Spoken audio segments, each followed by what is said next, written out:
Students welcome to solid brains. आज हम class 10th economics का chapter sectors of Indian economy पढ़ेंगे। Topic क्या है? शॉर्ट क्वेश्चन आंसर जो कि 3 मार्क्स में आती हैं। Question first, enumerate the various causes of rural unemployment in India. कि इंडिया के जो गांव हैं वहाँ पे इतनी बेरोजगारी क्यों है, हमें उसके रीजंस बताने हैं। Answer, the various causes of rural unemployment in India are.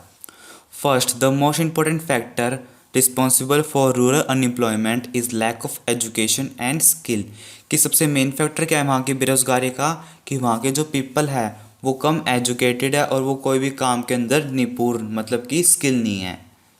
Second, most of the people in the rural areas are working in agriculture sector. There are possibility of disguised and seasonal unemployment is more. कि गांव के अंदर ज़्यादातर लोग कहाँ काम करते हैं? एग्रीकल्चर सेक्टर में काम करते हैं, जिसमें ज़्यादातर से क्या चांसेस होते हैं? डिसगाइज्ड अनएम्प्लॉयमेंट और जो सीजनल अनएम्प्लॉयमेंट है उसके चांसेस होते हैं। Third, even after 40 years of independence more than 80% of people are depend on agriculture for their livelihood. कि आज़ादी के 40 साल बाद भी जो 80% से ज़्यादा लोग हैं रूरल एरिया के अंदर, वो ज़्यादातर किस पे डिपेंड है? एग्रीकल्चर पे हैं लाइवलीहुड के लिए, सर्वाइवल के लिए। Question second, what are the main features of Mahatma Gandhi national rural unemployment guarantee act 2005। हमें इसके मेन फीचर्स बतानी है। The main feature of Mahatma Gandhi NREGA 2005 are.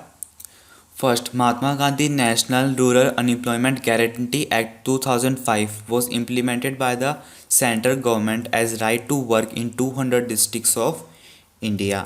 कि MG नरेगा की फुल फॉर्म क्या है? Mahatma Gandhi NREGA rural unemployment guarantee act. और ये कब इम्प्लीमेंट हुआ था? 2005 के अंदर। किसने किया था? सेंट्रल गवर्नमेंट ने किया था राइट टू वर्क को लागू करने के लिए। और स्टार्टिंग में कितनी डिस्ट्रिक्ट्स में किया गया था? 200 डिस्ट्रिक्ट्स में। Second, this act provide guarantees 100 days of employment in a year by the government. कि इस लॉ के अकॉर्डिंग जो गवर्नमेंट है वो कोई भी बंदे को कम से कम 100 दिन के लिए काम देती है एक साल में।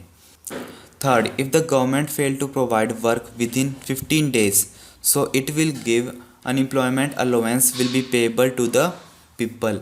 कि गवर्नमेंट किसी को काम दिलाने में फेल हो जाती है 15 दिन के अंदर, तो जो इंसान है उसको अनएम्प्लॉयमेंट अलाउंस दिया जाता है। अनएम्प्लॉयमेंट अलाउंस क्या होता है? कि जो लेबर की मिनिमम वेजेस होते हैं वो अनएम्प्लॉयमेंट अलाउंस होता है।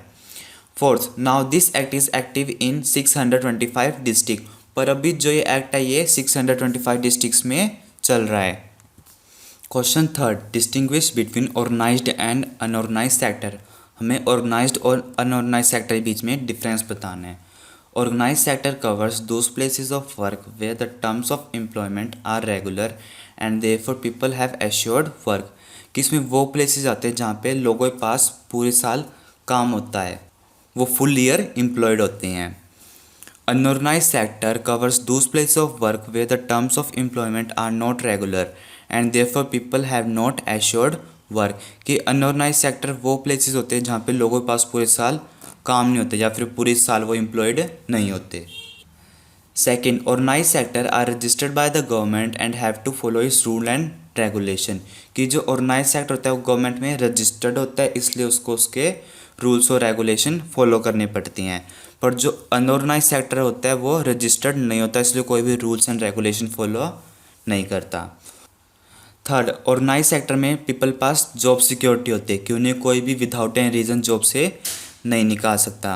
पर जो अनऑर्गेनाइज सेक्टर होते हैं वहाँ पे पीपल पास जॉब सिक्योरिटी नहीं होती। Fourth, people have fix working hour. कि जो ऑर्गेनाइज सेक्टर में जो लोग काम करते हैं वो एक फ़िक्स टाइम के लिए वर्क। कि जो अनऑर्गेनाइज सेक्टर के जो पीपल वर्क करते हैं वो कोई भी फिक्स आवर के लिए वर्क नहीं करते, वो कभी ओवर टाइम भी वर्क करते हैं और वो कम टाइम के लिए भी वर्क करती हैं। Workers have paid holidays and paid for over time. कि ऑर्गेनाइज सेक्टर में जो वर्कर है उनको उनकी छुट्टी के लिए भी तनख्वाह मिलती है और जो ओवर टाइम करते हैं उनके लिए भी उनको सैलरी मिलती है। पर जो अनऑर्गेनाइज सेक्टर है उसमें वर्कर्स को हॉलीडेज़ के लिए भी सैलरी नहीं मिलती और जो ओवर टाइम करते हैं उसके लिए भी उनको एक्स्ट्रा सैलरी नहीं मिलती। ऑर्गेनाइज सेक्टर के एग्जांपल क्या है? Government jobs, bank, school etcetera. और अनऑर्गेनाइज सेक्टर के एग्जांपल क्या है? Farming, small shops, small jobs, etc. Fourth, describe the employment condition prevailing in the unorganized sector of the economy. कि हमें वर्कर्स की कंडीशन के बारे में बताना है जो अनऑर्गेनाइज सेक्टर में वर्क करती हैं, या फिर workers are exploited in the unorganise sector, give reason to support this statement. कि जो अनऑर्गेनाइज सेक्टर होते हैं वहाँ पे जो वर्कर है उन पे शोषण किया जाता है, उनसे ज़बरदस्ती काम करवाया जाता है और उनको कम वेजेस दिए जाते हैं. हमें इसको एक्सप्लेन करना है. Answer. The employment condition in the unorganized sector are: first, low salary. Most of the workers in the unorganized sector receive wages below the national minimum wages.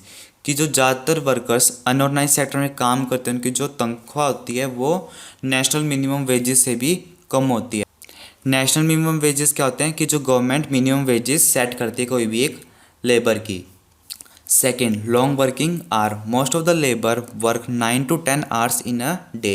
कि अनऑर्गेनाइज सेक्टर के अंदर ज़्यादातर जो लेबर होते हैं वो 9 to 10 आवर्स वर्क करते हैं एक दिन में. Third, job are not secured. People can ask to leave the job any time and without any reason. कि उनके पास जॉब सिक्योरिटी नहीं होती. वर्कर्स को कभी भी जॉब से निकाला जा सकता है, वो भी बिना कोई रीज़न के.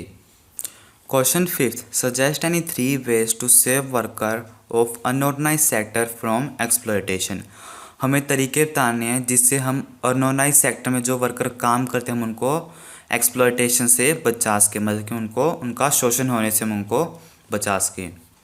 Answer. The ways to save workers of unorganise sector from exploitation are: first, in rural areas, workers should be protected by providing timely delivery of agriculture input, good seeds, cheap loan, storage facility and good marketing price for their harvest. कि जो villages है हम उसमें workers को जो agriculture में जो जो चीज़ें यूज़ होती है हम उनको टाइमली वो प्रोवाइड करवा के, अच्छी सीड प्रोवाइड करवा के, सस्ते लोन और जो स्टोरेज फैसिलिटी प्रोवाइड करवा के हम उनकी हेल्प कर सकते हैं.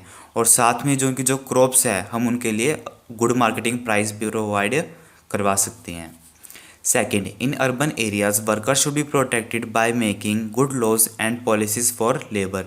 कि जो शहर है वहाँ पे हम वर्कर्स के लिए अच्छे लॉज और जो पॉलिसी बना के हम उनको प्रोटेक्ट कर सकते हैं. Third, most of the people from SC, ST and OBCs work in unorganise sector. They can't be discriminated on the basis of their caste. कि जो ज़्यादातर जो पीपल है शेड्यूल कास्ट, शेड्यूल ट्राइबल और जो अदर बैकवर्ड क्लासेस के वो कहाँ काम करते हैं, अनऑर्गेनाइज सेक्टर में हम वो काम करते हैं. तो हम उनके जो कास्ट के बेसिस पे हम भेदभाव ना करके हम उनको बचा सकते हैं. Fourth, these worker should be educated, skilled and made aware for their human and labour right. कि इन लेबर को हमें बताना चाहिए और समझाना चाहिए ह्यूमन और जो लेबर राइट हैं उनके बारे में. Question sixth, distinguish between public and private sector with example. हमें पब्लिक और प्राइवेट सेक्टर का डिफरेंस बताना है और वो भी एग्जांपल के साथ. Public sector is owned and control by the government. कि पब्लिक सेक्टर किसका होता है, गवर्नमेंट का ही होता है और वो गवर्नमेंट ही चलाती है. Private sector is owned and control by the individual और कम्युनिटी. कि जो प्राइवेट सेक्टर होता है वो कोई भी एक या फिर कम्युनिटी का होता है और उसको वही चलाता है. कम्युनिटी क्या होती है, a group of individual. Second, public sector का मेन एम क्या है, to provide service to the people. कि लोगों को सर्विस प्रोवाइड करवाना. पर जो प्राइवेट सेक्टर उसका मेन एम क्या है, टू अर्न मैक्सिमम प्रॉफिट. कि प्रॉफिट को कमाना. Third, government raises money for various activity through taxes. कि जो टैक्सेस से गवर्नमेंट के पास रुपए आते हैं लोगों को सर्विस प्रोवाइड करवाने के लिए. Third, private sector collect money for the service they provide. कि जो प्राइवेट सेक्टर के जो वर्कर्स होते हैं वो मनी लेते हैं जो सर्विस प्रोवाइड करवाते हैं उसके एक्सचेंज में. Example of public sector example क्या है, the Indian railways, post office, BSNL, Bharat संचार निगम लिमिटेड, गवर्नमेंट स्कूल एक्सेट्रा. और प्राइवेट सेक्टर के एग्जाम्पल क्या है, Reliance industries limited, Tata iron and steel company and Tata Motors. ये प्राइवेट कंपनी के एग्जाम्पल हैं. नेक्स्ट वीडियो में हम लॉन्ग क्वेश्चन आंसर पढ़ेंगे. Thank you.